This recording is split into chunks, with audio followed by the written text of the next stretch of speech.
Hi, I'm Larry Reed, and you're listening to the Libertarian Christian Podcast. Welcome to the show that gets Christians thinking about faith and politics. Get ready to challenge the status quo, expand your imagination, and tackle controversy head on.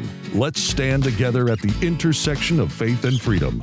It's time for the Libertarian Christian Podcast.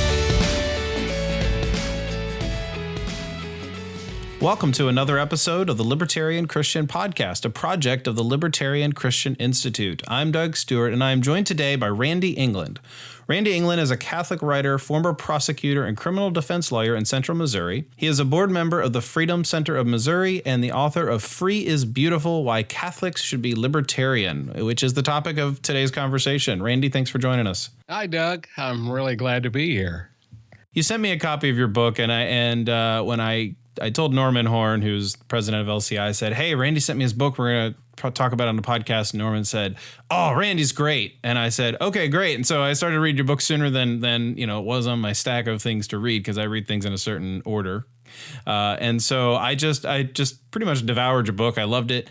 And one of the things that, you and I talked about before the show is that your book is kind of like why Catholics should be libertarian. I mean, that's in the subtitle. But before I have my Protestants tune out on this conversation, which I doubt they'll do because they like our show, this isn't really a book for Catholics only. Like this is also a case for why Christians should be libertarian, right? That's true. That's true. As I wrote the book, as you know from reading it, there are many places in it where I'm making arguments why libertarianism is Christian, and why all Christians should be libertarians. I am Catholic, and I wanted to address that particular niche, which I think the Catholicism addressing Catholics adds an extra layer and of authority, you might say, in that I go in and I talk about what the early church fathers, not that Protestants don't look at what they say too, but sure, right. We're really into that, and also what the church teaches on it, or what the popes have said on it. So I have that extra layer of argument, you might say, which I have to address Catholics, because Catholics will, if you say something, there's a certain interpretation about what the Scripture says, and then they say, yeah, well, but Pope so-and-so in this encyclical on work says this. And so I had to address those things too, to really bring everything together. Mm-hmm. But I always start with the Scripture, because that's fundamental to Catholics and to all Christians. And so you can read through the book and either read the stuff of what the Catholic authorities say on top of everything else, or you can just skip it. But you know that you read that. You could vouch for that more than I could. Probably have a better feel for it than I would. Well, being prepared, I mean, I grew up Protestant. In fact, I grew up anti-Catholic Protestant, and I wouldn't call myself an anti-Catholic by any stretch anymore. But I am often not interested in the Catholic argument. But as I'm reading your book, it's not like you've spent 3 pages at a time, quoting the church fathers like at length or anything. I mean, these are definitely things that Protestants, I hope, would be interested in seeing, that throughout church history, Catholic popes and church fathers, etc., are saying very amenable things to what libertarianism believes. So it's very interesting to me, even on those grounds. Well, and also when you're not quoting Scripture, there's very little, even in Catholic teaching, that is what we would call infallible teaching, like you must believe this. It's definitely true. Almost everything that every Catholic or the saints and fathers have ever said is just persuasive. I don't offer it as authority. I offer it as persuasion, and read it. And if it sounds good and you say, well, boy, they said that well, that makes perfect sense. That's what most of it is about. So that I would quote anybody. I quote. There are plenty of non-Christians that are in there. I quoted H.L. Mencken probably a time or two. He had some wonderful things to say about the state. And So it's very much readable by a non-Catholic or even a non-Christian, possibly, because I try to cover, since it's ostensibly for Catholics, I try to first start out and say, what is libertarianism and why is it important? And the arguments are not all just religious; they're logical or moral in a larger sense. So yeah, anybody can read it. And if you are a libertarian and have no use at all for any religion, but you had some Catholic friends you needed to convince, then you still need to read it to know what to say to them. Yeah, I agree. I mean, the book itself is a good, if you're already a Christian or Catholic libertarian, it's a good reminder of the solid foundations on which you believe in Christian or Catholic libertarianism. So yeah. But you do also deal with the kind of things that people question, like, really? Like Catholic libertarian? I wouldn't put those together. We'll talk a little bit about the objections a little bit later. But one of the earlier quotes in the book that stood out to me, and I always have this like running thought in my mind. Right now, the left is sort of commandeering the conversation over economics and social justice and social sort of like how do we relate to one another as a country in the United States. And there's a quote at the beginning of chapter 3 about the tension between a state that demands obedience from its subjects gets heightened when religious subjects claim an allegiance to a higher power. And that since the days of the apostles, that's sort of been a dilemma that all Christians face. And that isn't necessarily a libertarian statement, except that libertarianism, I think, is probably the only stream of political thought that recognizes that being a Christian means that you stand in tension with the state. Absolutely. And I think that was the point, that every Christian must admit that their faith puts them at variance with the state at times.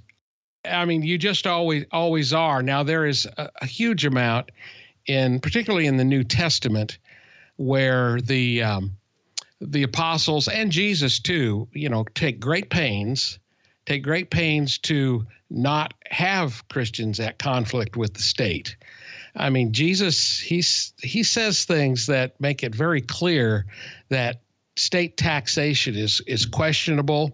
At one point, he actually tells St. Peter that you don't have to, the taxes, you don't have to pay them, but go ahead and pay them because we don't want to cause trouble. It's sort of like, I came here to save mankind. I did not come here to lead a tax revolt. I didn't come here to free slaves, not the kind of real slaves like Roman slaves. I didn't come for any of those purposes. And so as much as possible, I want you guys to just do as I've taught you, spread the word, and keep your head down. And so that's what we do, but we're still at odds with the state all the time. But we just have to choose where we're going to stand up and say we obey God rather than man. So, a lot of people who are kind of anti-libertarian because they see that the state has some sort of role in society will quote things like Romans 13. Like they'll just kind of make it their be all end all. Nope, I can't be a libertarian. Romans 13. And, obviously we've dealt with this on our podcast, but you devote a number of pages to it in your book. Do you have any thoughts on Romans 13 to share with us? Well, Romans 13, man, when you read Romans 13, it kind of seems a little, devastating when you don't, look at it more closely in the whole context of things. And there's another one too. I think it's 1 Peter 2 also has those are probably the two most quoted ones to go after people and say, you just do what the state says, almost taking you into some sort of divine right of kings thing. But in Romans 13, that's where Paul says, let every person be subject to the governing authorities. And there's no authority from God except from God. So basically, you got you got the German people and you got Hitler, but they have to bow down and do everything he says because there's no authority except from God. And obviously Hitler, God wanted Hitler there, and so do whatever he says. It's ridiculous from a Christian standpoint. And it seems like, well, I've listened to the broadcasts on this podcast too about Romans 13 and that. People kind of go in different directions. They're kind of the easy way out is to say, oh, well, Romans 13 doesn't mean state authorities. It means the church leaders or something. And that's, I don't know if that's an easy way out or not. I tend to take the view that it's Romans 13 doesn't exactly mean what we think it means or what some people think it means. And there is a tension, there's the word again, tension between the things who, if you make it too authoritative, then you have the obvious thing, do what is good and you'll receive Stalin's approval. For Stalin is God's servant for good. You have St. Paul saying that, and you go, yeah, he didn't say that. That's not a possible interpretation of that. But if you do look at the idea that all authority is instituted by God. Well, yeah, all authority is instituted by God. Satan himself was instituted by God in that God instituted everything there is, everything that happens, but none of that means that he approves of it. And none of it means that that you have to go along with evil things because it was started by some state authority. And so Romans 13, I think, starts to get, when you understand that it isn't taken straight out what it seems to say, then you just begin to question so much about it. I had an example in my book about here's St. Paul saying, obey the state, and all that. And yet we had the situation where he seems to be poking fun at the Emperor Nero. And when St. Paul says, give honor to whom honor is due, what does it mean to give honor where honor is due? And I used to be a lawyer, and I've seen judges slap a lawyer down who got up and said, Judge, with all due respect, see, no judge is stupid enough to think that is a respectful address to them, because nobody's saying how much respect is due. So to say that is like, Judge, you're an idiot. And for St. Paul to say, pay taxes when taxes are due, or give honor when honor is due, and respect where respect is due, that doesn't answer the question of what honor is due, what respect is due, and what taxes are due. And so St. Paul, he says he has these qualifiers in there, and you go, wait a minute, those things actually do mean something. And if they mean something, what do they mean? And you have the situation with it was the Emperor Nero, who was a bad guy. He lived in the 60s AD.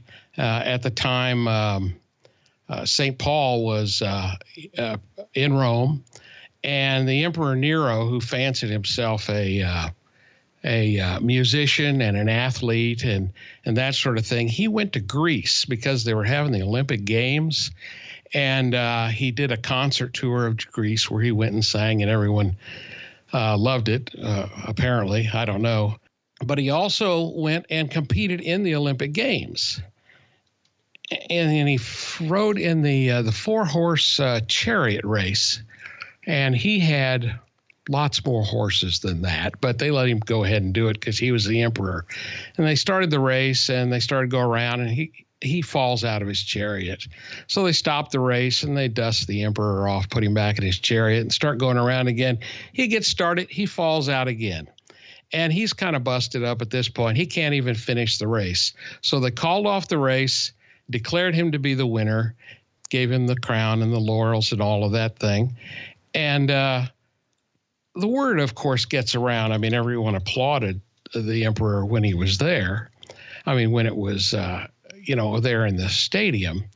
But you have this letter now that St. Paul writes. It's thought that he was beheaded in Rome around, I don't know, I think it was right after Nero was in the Olympic Games, about 66, 67 AD. And 66 was when he was in the Games.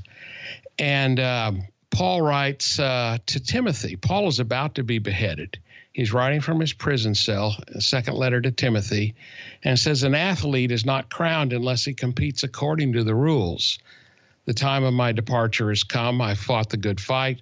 I've finished the race. I've kept the faith. Henceforth, there is laid up for me a crown of righteousness, which the Lord, the righteous judge, will award to me on that day. And this seems like coming immediately after, maybe within months of Nero coming home from Greece in complete disgrace. I mean, the laughingstock of the empire for his race, where he was crowned, the winner, even though he couldn't finish the race, and even though he cheated. Paul says, I finished the race, but Nero didn't finish. And Paul insisted that you have to compete according to the rules, and Nero cheated. And Paul looked forward to getting his crown of righteousness. And of course, Nero was ordered a crown, but he was, mocked and embarrassed, not to his face, but everywhere else in the empire.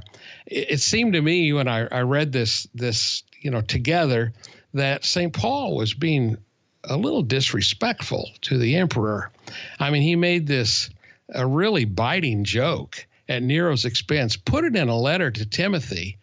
And now whether that had anything to do with him losing his head, later that year, who knows?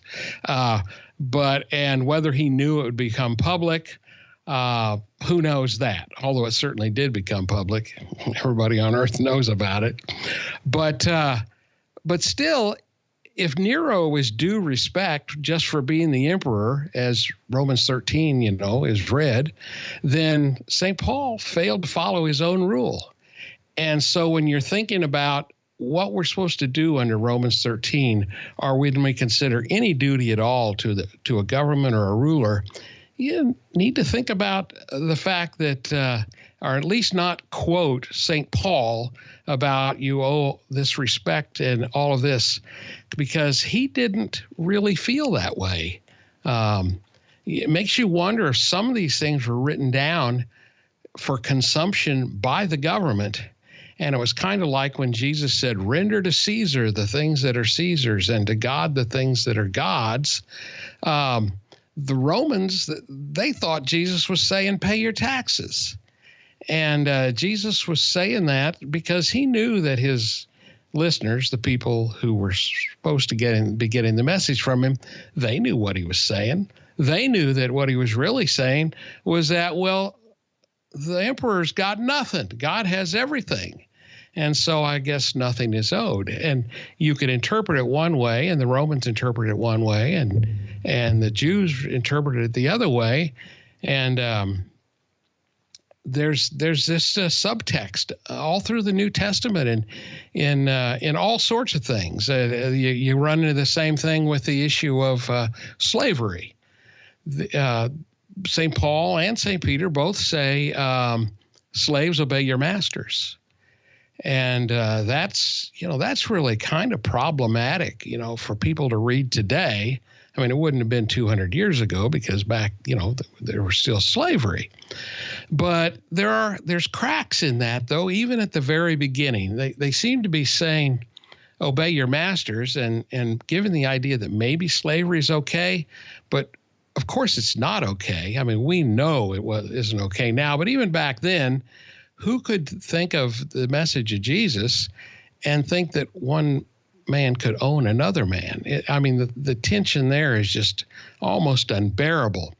But if you read closely, St. Peter writes when he's talking about, he says slaves will pay your masters, but then he goes on and writes about a slave and saying he's a slave and suffers in that. And he says he suffers unjustly. Well, right there, he's saying slavery's wrong, that this person is being enslaved and it's unjust, and God will reward you for suffering. But then he says suffering unjustly, which means slavery is wrong. Now, you can't just come out and say slavery is wrong in the first century AD. And so nowhere in the Gospels do you see that. But there's something there, and it just took us almost 2,000 years to figure out that that was really evil. You know, one of the things that is in discussion of Romans 13 when you talk to people on the left is this concept. They say things like, well, you have to read it in light of Romans 12, which is totally true, of course. It wasn't like Romans 13 was the start of a brand new theme or anything like that. But, but they bring up things like that they'll refer to the, God has instituted authority for our good. And so that kind of, makes people on the left be like, well, see, this is what government is for. It's for the common good. And I have to say, and not to go back to the Protestant Catholic thing, like I was informed a lot about the way Catholics saw the world just in general. And honestly, given the current Pope, I would have never thought that there's so much Catholic doctrine that matched up with libertarianism until reading your book. Because, you get this impression that it's all about, feeling good social justice stuff. But there are three sort of essentials from the Catholic Catechism regarding the common good. Oh, yeah. The people like to throw around the common good. They don't have a clue as to what it means. It's whatever makes them feel good, Randy. Yeah. Well, I totally. And as a Catholic, I don't think it's the infallible teaching, but it's one of those things that we're expected to believe that we should act for the common good. And personally, I think everyone should act for the common good. But in the Catholic belief, the common good, the definition of the common good is almost exclusively directed toward those set of conditions that we live under that create the most likelihood for human flourishing and for a good life, the spread of the faith, to exercise your faith. And the main quality that a society needs to promote the common good is, and prosperity included in that, prosperity in both material and spiritual goods, you might say. The main quality is peace and security. The common good is almost exclusively those things. And real justice, like people shouldn't be able to steal or cheat, rob, and things like that. It's not about taking things from one person and giving them to another. And the thing that kills me, the common good, another phrase that's just like the common good, I think, is what's called the general welfare. The words general and common suggest everybody. So if it would be to the common good to keep the peace in your town, and it would be to the common good to have a justice system that could arbitrate disputes without people having to kill one another. And so however you had a system of courts or common good, system of courts or arbitration to settle disputes, that would be for the common good. But and that would be for everybody. That would benefit every single person who was in a dispute, or as far as it help the peace of the community. Well, peace is its own reward. Everybody wants the conditions in society to be peaceful and not crazy or dangerous and that sort of thing. But if you talk about the proposition of, here's a guy over here who has some things, and here's somebody over here who doesn't have enough, let's use violence. Let's use the state to take away from the guy who has enough and give it to the guy over here. Well, aside from whether that's a good idea or not, what it definitely is not is for the common good, because that is for the particular good of a person. So anytime you go to enact a law, the legislature should be, if they're interested in the common good, is saying, is this for everybody, or is this for this guy over here, or is this for our buddies over here, who give us contributions every 4 years? That's the common good. If this thing that you're doing is there to help somebody other than everybody, then it's not the common good. And that's a pretty darn simplified analysis, but it is that in almost everything that the legislature does, except laws that have to, laws that say murder is a crime. Yeah, that's for the common good. And theft, in other words, if you stay with the crimes that have victims, which is a central thing of libertarianism, you're pretty much promoting the general welfare. But most of what these guys do promotes somebody's particular welfare and relies on them creating a victim to help the person whose particular welfare they're interested in. They're completely different things. And the Catholic definition of the common good fits right in with the common sense definition of common good. So I guess my inner critic of libertarianism and the idea of the common good would bring up things like public goods, in that, like, for instance, compulsory public schooling, just call it that. We can bring out our libertarian names for it, like government school or whatever, but public schooling is commonly it's commonly justified by saying, okay, well, people who could otherwise afford to send their kids to school if it were on the market should be taxed in order that everyone's children, I should say, should be allowed to go to school. And that just happens to include those who can't afford it. And so by doing that, you are creating a common good scenario, because now not only are the wealthy able to be, or the better off, I should say, are able to educate their kids. Anybody can educate their kids, and we all benefit from, a more educated society. Okay, well, we want to assume for a moment that the public schools are actually doing good. I mean, if you want to bring it under the umbrella of common good, you need to be good first.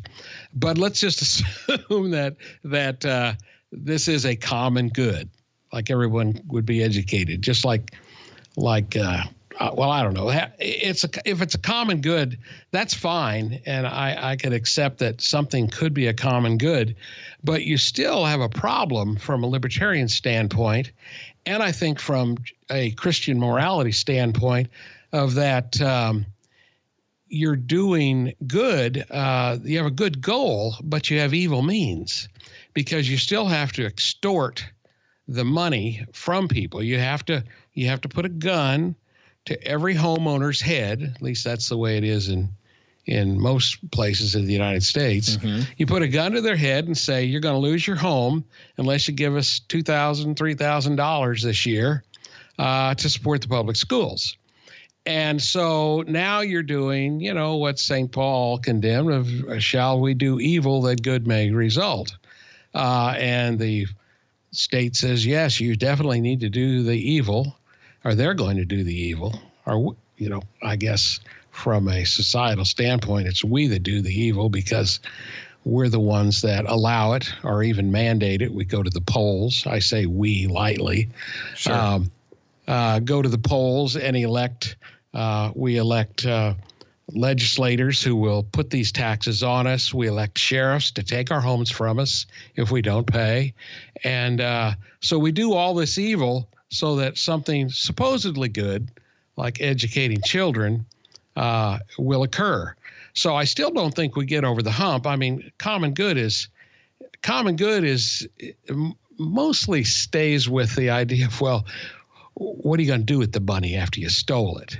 I mean, it's bad enough to steal money, and it sticks in my craw, a whole lot more that my money is used to kill a child in Yemen than it is to semi-educate one in Missouri. The second one doesn't cause me to lose sleep, Right. like the first one. So there is a difference there, in that the one could be considered good. I don't know how on earth, the most of the things that we do overseas could be considered good from any standpoint. But I just think that if you need to have both sides of the equation to be good, to be morally permissible for a Christian. Yeah. Well, you have this tenor in your book of just kind of informing and being, kind of, I don't know what the word is, but it's sort of like, it's just a standard book. Like, hey, this is what we believe. This is why this is why Catholic and Christian doctrine comports with libertarianism. And you have this section in the book, which is like where you go off tone a little bit. And you were talking about the duty to governments. And I'm just going to quote this because this is very interesting to me. We understand why the early Christians were forced to labor under the unjust government of the Roman Empire. Christians in other times and places have been required to do the same. But in our time, to acquiesce in such tyranny while being able to freely oppose it is lazy and unworthy of a Christian. Those are pretty strong words. Oh, well, the whole point I affirm what you're saying, by the way. Yeah. Well, you know what I was thinking of course, you're going back to the Old Testament. I mean, not the Old Testament, the New Testament, where we're cautioned. We're cautioned in many places. We're cautioned by Jesus when he says, we frequently talk, when we talk about, should you pay taxes and that, you immediately run to the render to Caesar verse, right? When they said, should you pay the tax? And he says, render to God the things that are God's. But that one is very enigmatic. And like we were saying earlier, or I was saying earlier, his meaning was taken differently by the Jews, and than it was by the Romans. And one way you can tell that the Romans didn't take any offense, they thought when he said render to Caesar, he was saying pay your taxes, is because this event seems to have taken place right at the beginning of the week that Jesus was crucified. And they're trying to trap him, of course. And then later on, Jesus is standing before Pilate, and the high priest is trying to get him convicted and crucified, and they have to tell Pilate that he was. Their interpretation was that Jesus was saying, "Don't pay your taxes," and they felt like the Romans weren't getting it. The Romans weren't getting it, so they had to tell Pilate that Jesus was teaching people not to pay their taxes. Anyway, it's ambiguous. No matter how you look at it, it's like, well, render to God the things that are God's and Caesar to Caesar. Well, okay, but then he didn't stop and say whose was whose. Right. But the instance when he makes it far more clear what's in his mind and how he views the taxes is when some of the teachers, they came and spoke to Peter and said, is it true that your master doesn't pay the temple tax? And Peter, I don't know if he knew or had thought about it, but he said, oh yeah, he does. And then later, when Jesus is alone with Peter, Jesus, takes him aside and says, ask him about it. And Jesus says, look, and he tells him this parable about how the sons of the king don't have to pay taxes. And, giving the rationale, he said, well, what about all the other people? And Peter says, yeah, they have to pay. And Jesus says, but the sons don't pay. You're the sons, And then Jesus said, but listen, we don't want to give any offense to these guys. So go and, throw your line in the Sea of Galilee or wherever it was, and you'll catch a fish. And in the fish's mouth, there'll be 1 shekel, which is I think the tax was a half shekel. Go and pay the tax for you and me. But he said, do it just so you don't give them offense. And that same rationale you see all through the New Testament, St. Paul's letters is always telling people, keep your head down, obey them as you can. You should obey them as much as you can. Only when they tell you to do things that are wrong, then you have to step back. They're always, taking that tack. And so a lot of evils, were in society, and they couldn't even touch them. Like slavery was a good one.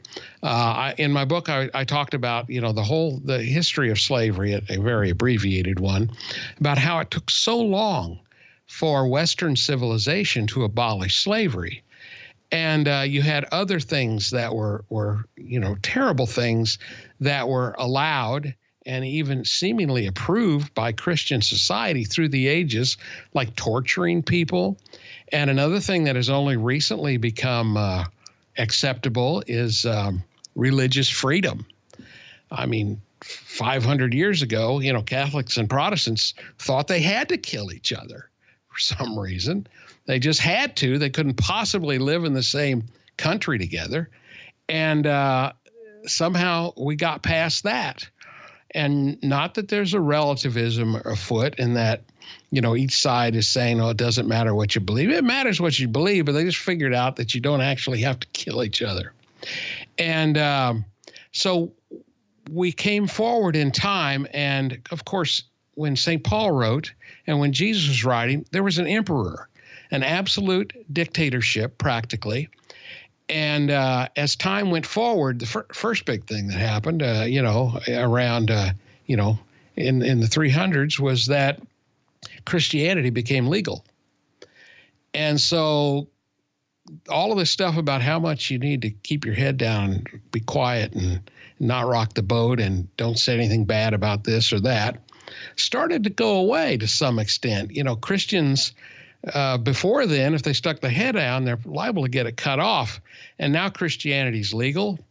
Now, you still had an emperor, but you could say things. And so early Christian fathers could say things about slavery. And I think it was Gregory of Nyssa who actually just excoriated the whole Christian society. He was about the only one back around the year 400 or so, about the only one at that time that just talked about how horrible slavery was and who do you think you are, enslaving another human being. But it wasn't going to end then, but he didn't lose his head over that.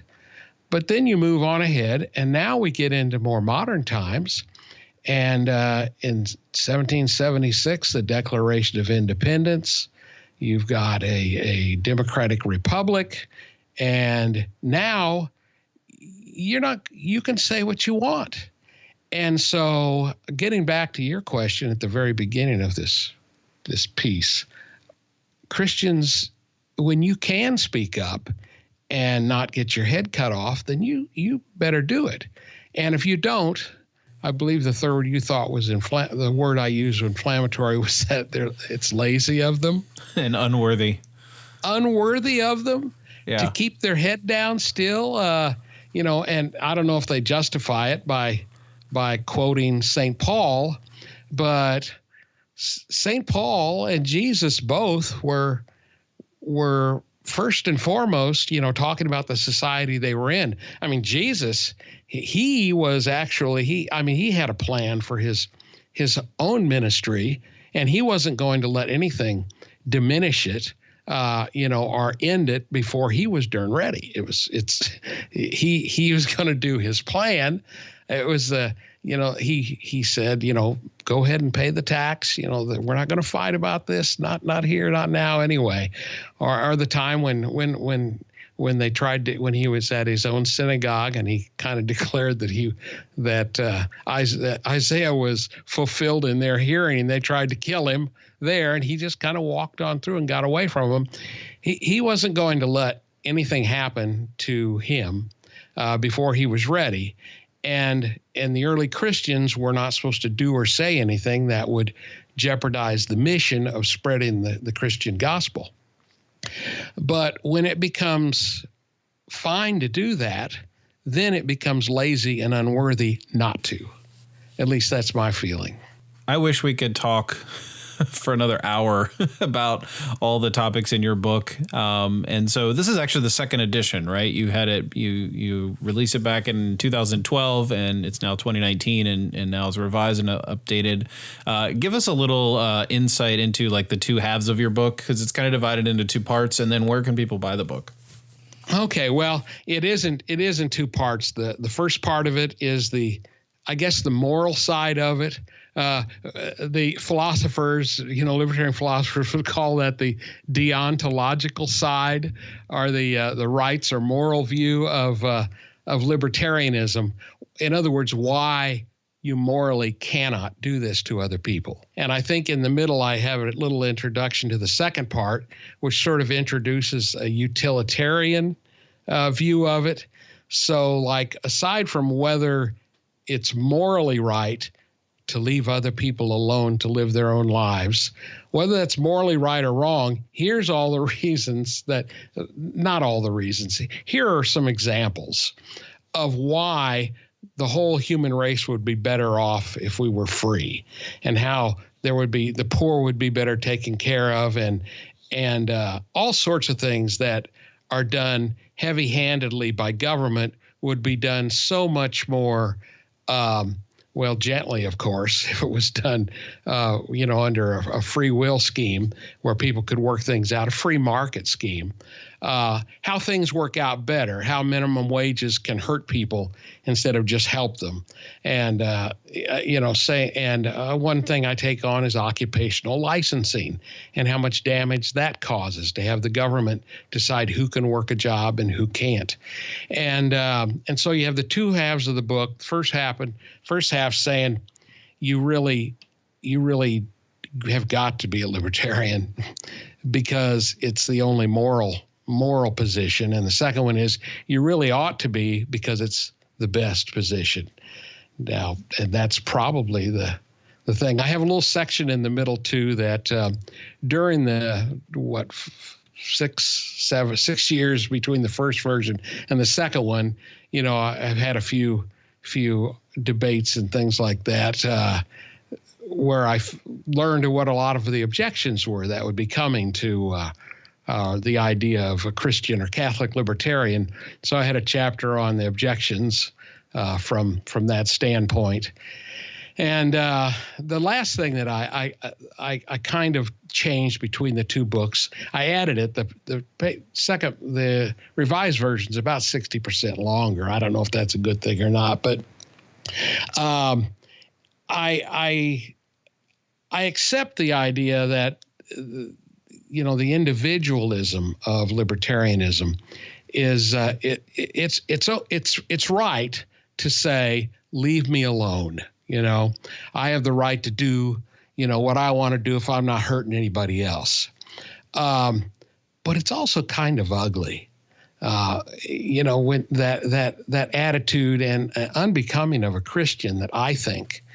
And so I thought, what's the way to look at this? And I really think that the way that we see it, that we should see it, is more about our duty to our fellow man and what we owe to him. Because if we have a God-given dignity that says, leave me alone to run my life as I see fit, then we have, equally so, we have a duty to our neighbor to not do, to let him live his life in that way.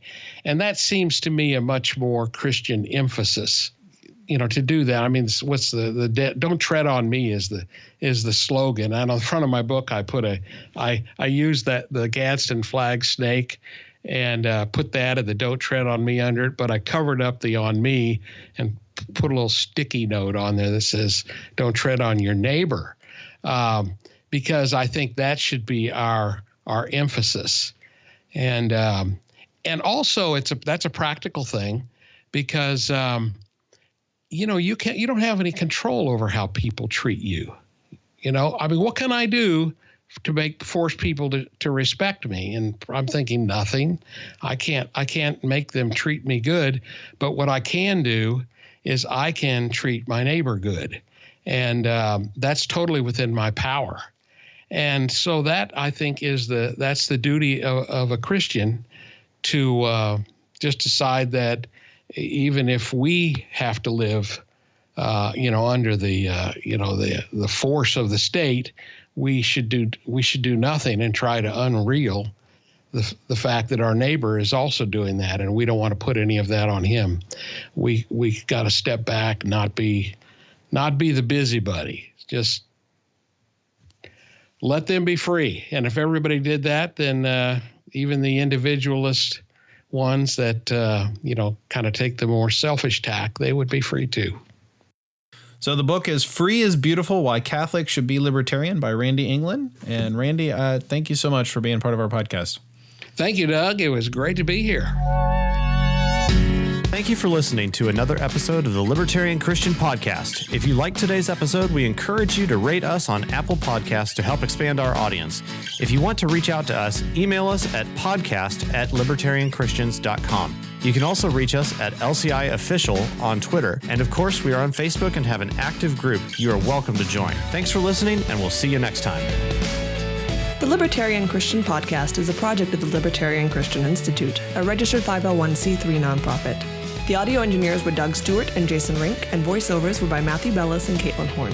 If you'd like to find out more about the LCI, please visit us on the web at www.libertarianchristians.com.